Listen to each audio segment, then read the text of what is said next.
파리 겨울. 유난히 차가운 공기가 뺨을 베는 어느 새벽.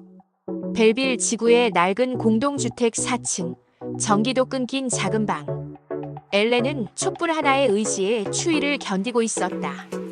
도서관 폐쇄 통보, 요양병원비 중단, 삶은 무너져 있었다.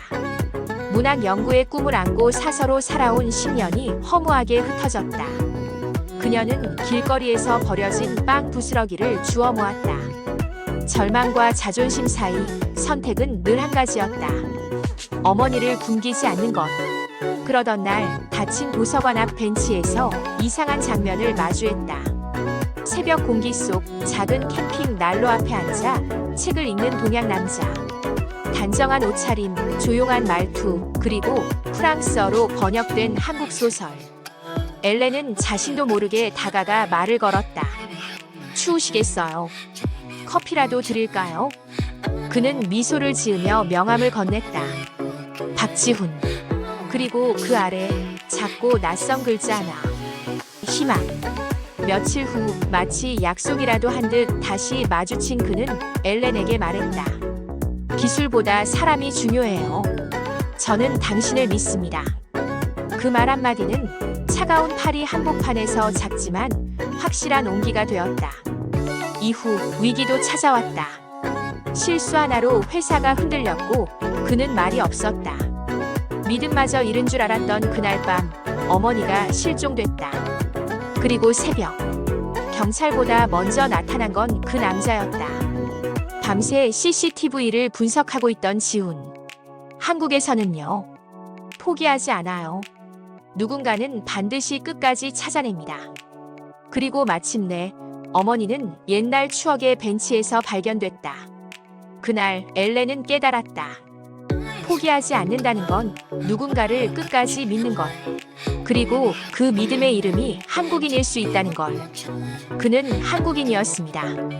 저는 파리 남부 벨빌 지구의 낡은 4층 공동주택에 사는 엘렌 마르셸입니다. 36살이고 지난 10년간 생피에르 도서관에서 사서로 일해왔습니다. 사람들은 제게 왜 그렇게 열심히 사냐고 묻곤 했어요. 답은 간단했습니다. 치매에 걸린 어머니와 언젠가 꼭 이루고 싶었던 문학 연구의 꿈 때문이었죠. 그런데 그 모든 것이 한순간에 무너져 내렸습니다. 시작은 구청에서 온 한 통의 편지였어요. 지역 구조 조정으로 도서관이 폐쇄된다는 통지서였습니다. 10년간 쌓아온 경력도 매달 받던 월급도 그 안에서 만나던 사람들과의 인연도 모두 끝이라는 뜻이었죠. 엘렌, 이런 일이 어떻게 갑자기 생길 수 있지? 동료 마리가 떨리는 목소리로 물었을 때 저는 대답할 수 없었습니다. 제 입에서는 그저 한숨만 나왔어요. 책장 사이로 스며드는 오후 햇살이 유난히 차갑게 느껴졌습니다. 더 큰 충격은 그 다음이었습니다. 어머니가 계신 요양병원에서 전화가 왔어요. 정부 보조금이 중단되어 더 이상 어머니를 돌볼 수 없다는 내용이었습니다. 병원비를 개인이 부담하든지 아니면 다른 곳을 알아보라는 차가운 통보였죠. 그날 밤 저는 어머니 곁에 앉아 있었습니다. 어머니는 이미 저를 알아보지 못하셨어요. 하지만 제가 손을 잡으면 미소를 지으셨습니다. 그 미소를 보며 가슴이 터질 것 같았어요. 이 사람을 어떻게 보호해야 할지 막막했습니다. 아이러니하게도 그 무렵 저는 한국에 대한 다큐멘터리를 자주 보고 있었어요. 전쟁의 폐허에서 일어선 나라, 가족을 위해 모든 것을 바치는 사람들의 이야기였습니다. 그들의 끈질긴 생명력이 부러웠어요. 저에게도 그런 힘이 있다면 이 위기를 견딜 수 있을 텐데 하고 생각했습니다. 하지만 현실은 냉혹했습니다. 집세를 밀리기 시작했고 전기요금 고지서는 빨간 글씨로 경고를 보내왔어요. 냉장고는 거의 비어 있었고 저녁은 빵 한 조각으로 때우는 날이 많아졌습니다. 그래도 어머니 병원비만은 어떻게든 마련해야 했어요. 12월 중순 파리의 겨울은 유난히 매서웠습니다. 전기가 끊긴 지 사흘째였어요. 집안은 냉장고보다 차가웠고 입김이 하얗게 나올 정도였습니다. 저는 담요를 뒤집어 쓰고 촛불 하나에 의존해 밤을 보내고 있었어요. 그날 밤 어머니에게 가져갈 음식을 구하러 장터에 나갔습니다. 상인들이 문을 닫고 난 후 버려진 빵 부스러기들을 주워 담았어요. 손가락 끝이 얼어서 감각이 없었지만 어머니 생각에 참을 수 있었습니다. 이게 뭐 하는 짓인가? 혼자 중얼거리며 쓰레기통을 뒤지는 제 모습이 한심했어요. 대학에서 문학을 전공하고 도서관에서 10년을 일한 사람이 이런 처지가 될 줄 누가 알았겠습니까? 하지만 자존심 따위는 사치였습니다. 어머니가 굶을 수는 없었으니까요. 병원에 도착했을 때 어머니는 창가에 앉아 밖을 바라보고 계셨어요. 성탄절 장식들이 켜져 있는 거리를 멍하니 보고 계셨습니다. 제가 가져온 빵을 드리자 고맙다는 말씀을 하셨어요. 그런데 저를 딸이 아닌 간병인으로 생각하고 계신 것 같았습니다. 따님이 언제 오시나요? 어머니의 그 말에 가슴이 무너져 내렸어요. 눈앞이 캄캄해졌습니다. 열흘 전까지만 해도 저를 알아보셨는데 병이 이렇게 빨리 진행될 줄 몰랐어요. 제가 이 세상에서 가장 사랑하는 사람이 저를 잊어가고 있었습니다. 병원 복도에서 울었어요. 참으려고 했지만 눈물이 멈추지 않았습니다. 간호사가 다가와 괜찮냐고 물었지만 괜찮을 리가 없었어요. 모든 것이 무너지고 있었는데 어떻게 괜찮을 수 있겠습니까? 집으로 돌아가는 길은 더욱 절망적이었어요. 거리의 상점들은 따뜻한 불빛으로 가득했고 사람들은 선물 포장지를 들고 행복해 보였습니다. 저만 이 세상에서 떨어져 나온 것 같았어요. 성탄절이 코앞인데 축하할 이유도 함께할 사람도 없었습니다. 그날 밤 저는 어머니가 예전에 해주시던 한국 이야기를 떠올렸어요. 어머니는 젊은 시절 한국 문화에 푹 빠져 계셨거든요. 전쟁 후 재건되는 한국의 모습을 다룬 책들을 읽어주시곤 했습니다. 그 사람들의 불굴의 의지력에 대해 자주 말씀하셨어요. 엘렌, 진짜 강한 사람은 절대 포기하지 않는 사람이란다. 어머니의 그 말이 귓가에 맴돌았습니다. 하지만 그때의 저에게는 그런 힘이 보이지 않았어요. 너무 지쳐 있었고 모든 것이 끝난 것 같았습니다. 다음 날 새벽 6시 저는 생피에르 도서관 앞을 지나가고 있었습니다. 마지막으로 제가 일했던 곳을 보고 싶었어요. 그런데 도서관 입구 옆 벤치에 누군가 앉아 있었습니다. 작은 캠핑용 난로를 켜두고 책을 읽고 있는 남자였어요. 처음에는 노숙자라고 생각했습니다. 하지만 가까이 가보니 옷차림이 정돈되어 있었어요. 깨끗한 다운 재킷에 단정한 청바지를 입고 있었습니다. 무엇보다 그가 읽고 있는 책이 눈에 띄었어요. 프랑스어로 번역된 한국 소설이었습니다. 저도 모르게 다가가서 말을 걸었어요. 추우시겠어요? 커피라도 드릴까요? 그는 고개를 들어 저를 바라봤습니다. 동양인이었어요. 따뜻한 눈빛이 인상적이었습니다. 그리고 유창한 프랑스어로 대답했어요. 고맙지만 제가 드려야 할 것 같은데요. 목소리가 차분하고 정중했습니다. 저는 당황해서 물었어요. 여기 왜 계세요? 도서관은 문을 닫았는데. 기회가 있어서요. 다만 아직 찾는 사람을 못 만났네요. 그의 대답은 수수께끼 같았습니다. 무슨 뜻인지 알 수 없었어요. 하지만 그 순간 그의 시선이 제가 든 구직 신문에 머물렀습니다. 빨간 펜으로 동그라미를 친 채용 공고들이 가득했거든요. 일자리를 찾고 계신가요? 저는 부끄러워서 신문을 가렸습니다. 하지만 그는 판단하지 않는 눈빛으로 저를 바라봤어요. 네, 그런데 쉽지 않네요. 경험이 도서관 일뿐이라서. 도서관 사서셨군요.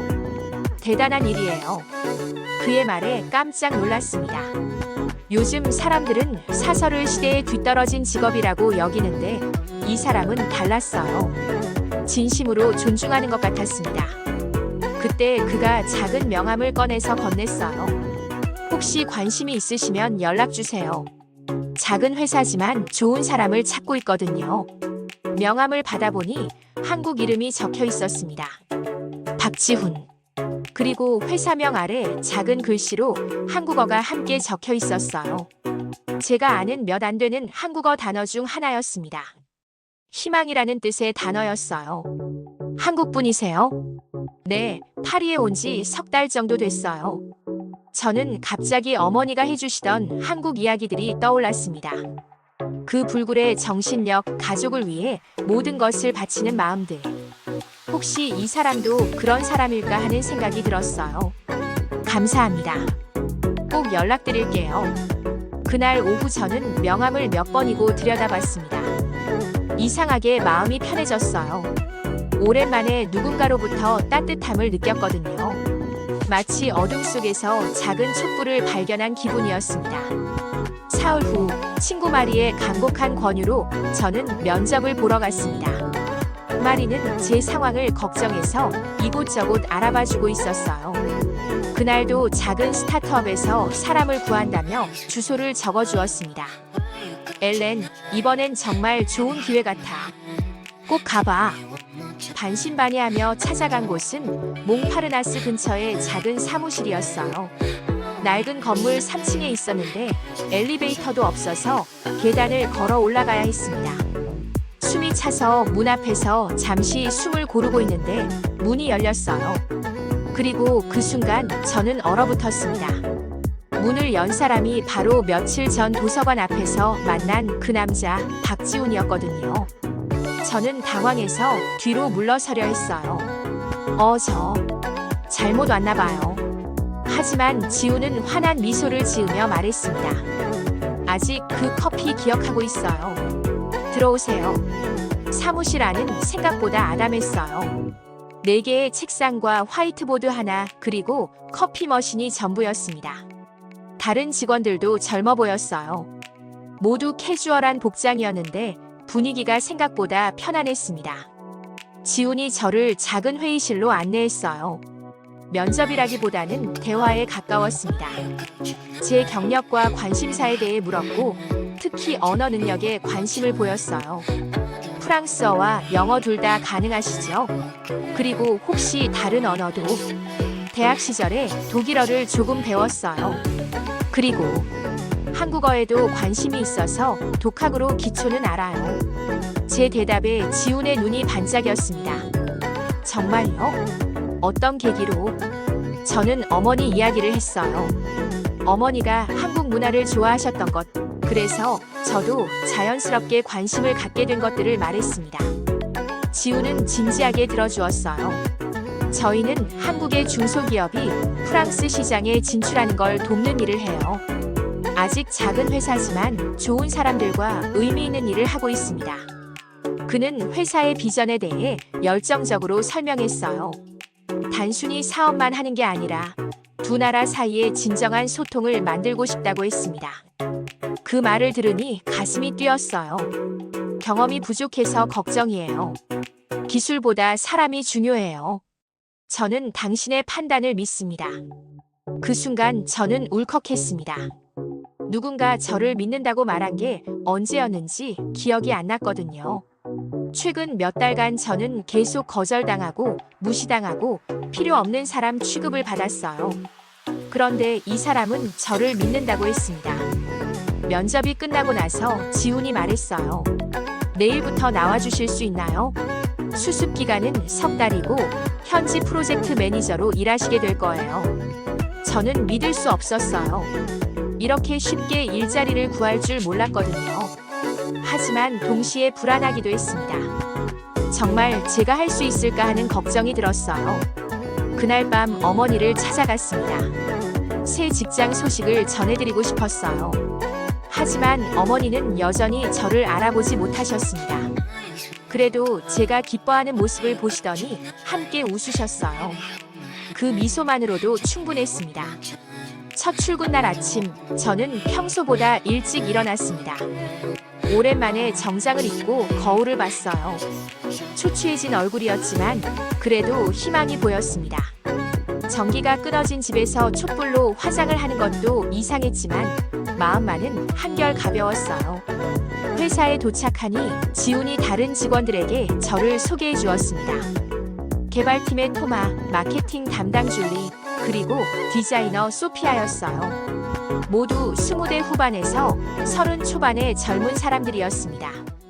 엘렌은 우리의 첫 번째 현지 프로젝트 매니저예요. 앞으로 잘 부탁드려요. 하지만 첫날부터 쉽지 않았습니다. 회의에서 제가 의견을 말하려 하면 다른 사람들이 끼어들었어요. 특히 토마는 노골적으로 불만을 표시했습니다. 지훈, 우리가 정말 현지인이 필요한가? 우리끼리도 충분히 할 수 있는데. 그 말을 들으니 얼굴이 화끈거렸어요. 제가 불필요한 존재라는 뜻으로 들렸거든요. 지훈은 차분하게 대답했습니다. 프랑스 시장을 제대로 이해하려면 현지 경험이 필수예요. 엘렌의 도움이 꼭 필요합니다. 첫 주는 정말 힘들었어요. 업무 시스템을 익히는 것도 어려웠고 동료들과의 소통도 매끄럽지 않았습니다. 제가 제안하는 것들은 번번이 거부당했어요. 경험 부족을 핑계로 제 의견은 무시되기 일쑤였습니다. 특히 첫 번째 프로젝트는 악몽이었어요.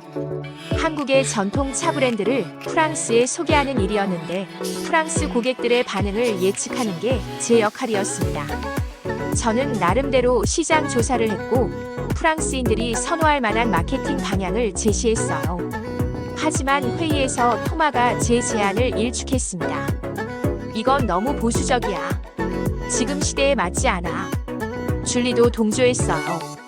맞아, 좀 더 혁신적으로 접근해야 해. 저는 반박하고 싶었지만 경험이 부족하다는 게 약점이었어요. 결국 그들의 의견대로 진행되었습니다. 제가 예상했던 대로 고객 반응은 좋지 않았어요. 하지만 아무도 제 처음 제안을 기억하지 못했습니다. 그런 날들이 계속되자 자신감이 떨어졌어요. 정말 제가 이 일에 맞는 사람일까 의문이 들었습니다. 집에 돌아가면 어머니 병원비 걱정에 잠도 제대로 못 잤어요. 그런데 어느 날 지훈이 저를 따로 불렀습니다. 점심시간에 사무실 근처 카페에서 만났어요. 힘드시죠? 저는 괜찮다고 말하려 했지만 그의 따뜻한 눈빛을 보니 솔직해지고 싶었어요. 경험이 부족해서 도움이 안 되는 것 같아요. 그런 생각하지 마세요. 당신의 관점은 우리에게 꼭 필요해요. 다만 시간이 필요한 거죠. 지훈은 제게 한국에서의 경험담을 들려주었어요. 처음 회사를 시작할 때 수많은 실패를 겪었다고 했습니다. 하지만 포기하지 않았기 때문에 지금의 자리에 올 수 있었다고 했어요. 한국에서는 끈기를 정말 중요하게 여겨요. 한번 넘어져도 다시 일어서는 것, 그게 진짜 성공이라고 생각합니다. 그 말을 들으니 어머니가 해주시던 이야기가 떠올랐어요. 어머니도 늘 한국 사람들의 끈질긴 정신력에 대해 말씀하셨거든요. 어쩌면 지금이 그 정신력을 발휘해야 할 때인지도 모른다는 생각이 들었습니다. 한 달 반이 지난 어느 금요일 오후 모든 것이 한순간에 무너져 내렸습니다. 회사의 주요 시스템에 문제가 생겨서 고객 데이터가 전부 마비되었어요. 한국 본사와의 연결도 끊어졌고 진행 중이던 모든 프로젝트가 중단되었습니다. 그날따라 고객 문의 전화가 폭주했어요. 프랑스어를 가장 잘하는 제가 고객 응대를 도맡아 처리해야 했습니다. 하나하나 상황을 설명하고 사과드리는 일이 반복되었어요. 목이 쉬도록 전화를 받았지만 상황은 나아지지 않았습니다. 그런데 오후 4시쯤 가장 큰 거래처에서 전화가 왔어요. 계약 취소를 검토하겠다는 내용이었습니다. 저는 당황해서 최대한 정중하게 설명하려 했어요.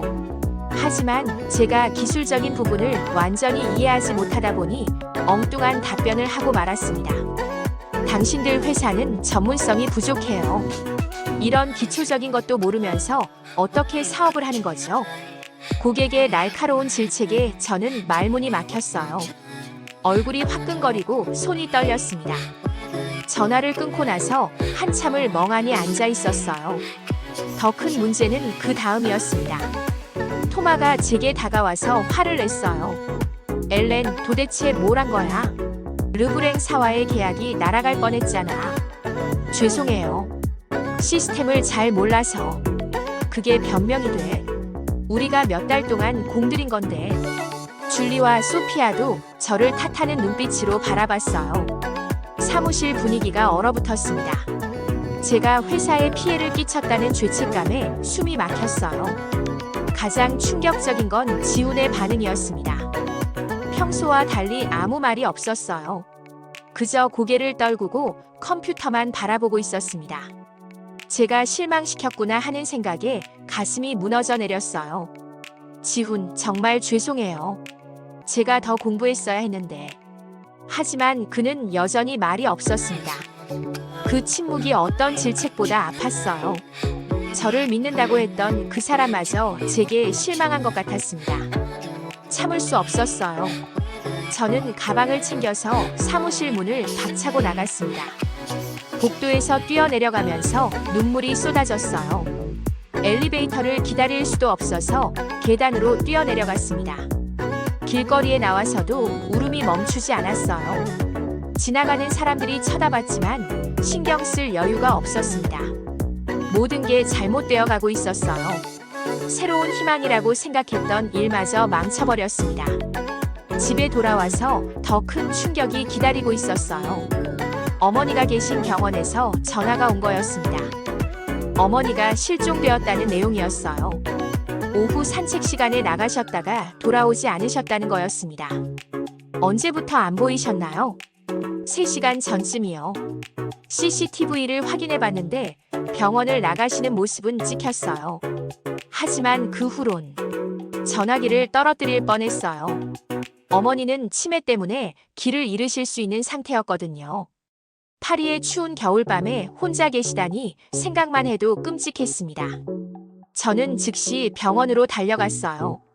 경찰에 신고도 하고 주변을 샅샅이 찾아다녔습니다. 하지만 어머니는 보이지 않았어요. 밤이 깊어갈수록 절망감이 커졌습니다. 이런 일까지 생기다니 정말 모든 게 끝난 것 같았어요. 새벽 3시, 저는 파리 19구 경찰서 앞에 서 있었습니다. 어머니를 찾기 위해 밤새 뛰어다녔지만 아무 소득이 없었어요. 경찰관들은 새벽에 다시 수색하겠다고 했지만 기다릴 수가 없었습니다. 그런데 경찰서 입구에서 뜻밖의 사람을 만났어요. 지훈이었습니다. 그는 노트북을 들고 있었고 눈이 충혈되어 있었어요. 마치 밤을 새운 것 같았습니다. 지훈, 여기 왜?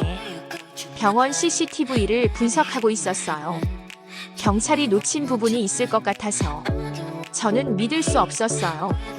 낮에 그렇게 실망한 표정을 지었던 사람이 밤새 제 어머니를 찾고 있었다니요. 왜 당신이 이런 일까지? 누군가는 해야 하잖아요. 그의 담담한 대답에 눈물이 나려고 했어요. 저는 오늘 회사에 피해를 끼쳤는데 그는 오히려 제 가족을 걱정해주고 있었습니다. 지훈은 노트북 화면을 보여주었어요. 병원 주변 상가들의 CCTV 영상을 하나씩 확인하고 있었습니다. 경찰이 확인하지 못한 사각지대까지 꼼꼼히 살펴보고 있었어요. 여기 보세요. 오후 4시 15분에 어머님이 지하철역 쪽으로 가시는 게 보여요. 정말로 어머니가 천천히 걸어가는 모습이 흐릿하게 찍혀 있었어요. 지훈은 그 방향의 다른 카메라들도 확인했습니다. 마치 전문 수사관 같았어요. 당신 본업이 뭐예요? 정말 사업가 맞나요? 지훈이 처음으로 웃었어요. 한국에서는 IT 보안 쪽 일을 했어요. 데이터 분석이 특기거든요. 그제서야 이해가 되었습니다. 왜 그가 이렇게 체계적으로 접근하는지, 왜 밤새 포기하지 않고 영상을 들여다보고 있는지 알 것 같았어요. 새벽 5시쯤 드디어 단서를 찾았습니다. 지하철역 근처 빵집 CCTV에서 어머니가 벤치에 앉아 계신 모습이 발견된 거예요. 그곳은 어머니가 젊은 시절 자주 가셨던 곳이었습니다. 저기예요. 어머니가 예전에 아버지와 데이트하던 곳이라고 하셨어요. 우리는 즉시 그곳으로 달려갔습니다. 정말로 어머니가 벤치에 앉아 계셨어요.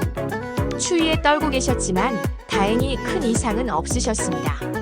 어머니, 제가 달려가서 안아드리자 어머니가 말씀하셨어요. 아, 딸이 왔구나. 아버지를 기다리고 있었는데. 가슴이 아팠지만 무사하다는 것만으로도 감사했어요. 지훈이 담요를 가져와서 어머니를 감싸드렸습니다. 그리고 구급차를 불러서 병원으로 모셨어요. 병원 복도에서 지훈과 이야기를 나누었습니다. 정말 고마워요. 당신이 아니었다면. 당연한 일이에요. 왜 이렇게까지 해주시는 거예요? 저는 오늘 회사에 피해만 끼쳤는데. 지훈이 잠시 생각하더니 말했어요. 한국에서 배운 게 있어요. 진짜 중요한 건 일이 아니라 사람이라는 것. 그리고 어려울 때 서로 도와야 한다는 것. 그 순간 저는 깨달았습니다. 이 사람은 정말 특별한 사람이었어요. 남을 위해 자신을 태우는 사람, 싸우는 걸 두려워하지 않는 사람, 포기라는 단어를 일상에서 지운 사람이었습니다. 여기 사람들은 당신이 미쳤다고 그럴 거예요. 지훈이 웃으며 대답했어요. 한국에서도 마찬가지였어요. 하지만 그래도 해야 할 일은 해야죠.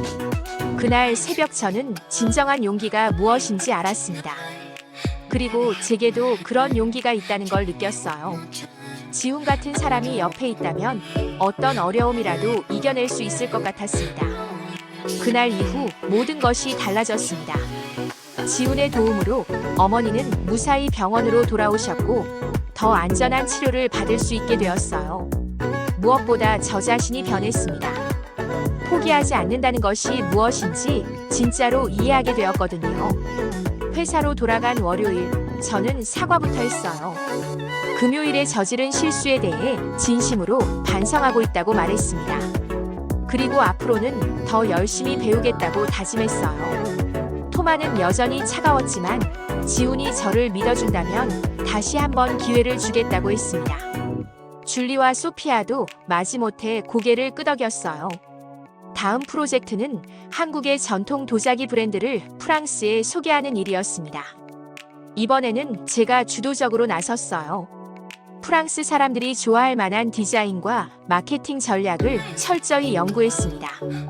도서관에서 일한 경험이 큰 도움이 되었어요. 자료 조사와 분석에는 자신이 있었거든요. 프랑스의 도자기 시장 동향부터 고객 성향까지 세밀하게 파악했습니다. 이번에는 정말 완벽하게 준비했네요. 지훈이 제 기획서를 보고 말했어요. 처음으로 동료들도 제 의견에 귀를 기울였습니다. 토마마저 고개를 끄덕이며 좋은 아이디어라고 인정해 주었어요. 프로젝트는 대성공이었습니다. 프랑스 고객들의 반응이 예상보다 훨씬 좋았어요. 주문이 쏟아져 들어왔고 한국 본사에서도 놀라워했습니다. 저는 처음으로 진짜 성취감을 느꼈어요. 그 성공을 계기로 회사 분위기도 완전히 바뀌었습니다. 동료들이 저를 진짜 팀원으로 인정해주기 시작했어요. 의견을 제시하면 진지하게 검토해 주었고 중요한 결정에도 참여시켜 주었습니다. 몇 달 후 저희는 파리시청에서 주관하는 지역 혁신상을 받게 되었어요. 한국과 프랑스 사이의 문화적 가교 역할을 훌륭히 해냈다는 평가였습니다. 시상식 무대에 올라간 건 제 인생에서 가장 자랑스러운 순간이었어요. 카메라 앞에서 소감을 말할 때 저는 진심을 담아 이야기했습니다. 제 인생을 바꾼 건 누군가의 거창한 구조가 아니었습니다. 그저 절대 물러서지 않던 한 사람, 그 따뜻함이 아직 제 안에 불을 지피고 있습니다. 그날 밤 어머니를 찾아뵈었어요. 어머니는 여전히 저를 완전히 알아보지는 못하셨지만 제가 기뻐하는 모습을 보시더니 함께 웃으셨습니다.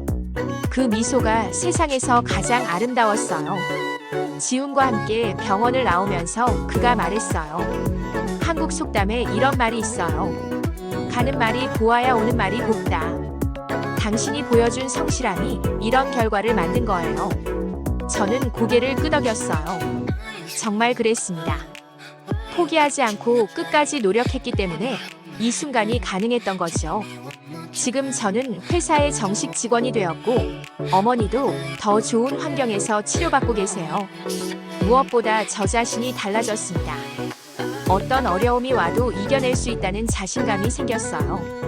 때로는 겨울 끝자락에서 만난 그 푸른 불빛 같은 희망이 인생을 완전히 바꿀 수 있습니다. 저에게는 지훈이 그런 존재였어요. 그리고 이제 저도 누군가에게 그런 불빛이 되고 싶습니다.